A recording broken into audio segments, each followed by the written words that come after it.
आम्ही येणार इकडे संजयजी पारकर यांच्या मागे उभं राहणार आणि असा तसा नाही एकदा निलेशांनी ठरवून उभं राहणार तो समोर कोणी आला तरी चालेल मी मागे पुढे बघत नसतो अजिबात बघत नसतो आता पण टर्न मारताना बाजूला कार्यालयामध्ये सगळे अक्षय बारके बैलासारखे बघत होते अरे कोणाला धमकी देत आहे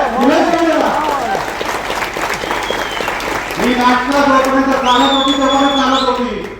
जोपर्यंत चालत होती तोपर्यंत चालत होती आता त्यांच्याबरोबर निलेश राणे लक्षात ठेवा सगळ्या उमेदवारांबरोबर निलेश राणे तुम्हाला हेच करायचं होतं म्हणून तुम्हाला नगरपालिका हवी आहे का म्हणून तुम्हाला नगरपालिका हवी आहे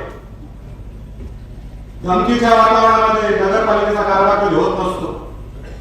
कोणाला तरी दाबायचा प्रयत्न करायचा कोणाला तरी कुठेतरी अडकवायचा प्रयत्न करायचा असा नगरपालिकेचा कारभार नसतो अहो अधिकारी तिथे फक्त नामधारी आहेत काय अधिकारी आहे विचारा त्या अधिकाऱ्यांना तुमच्याकडे अधिकार काय तुम्ही अधिकारी आहात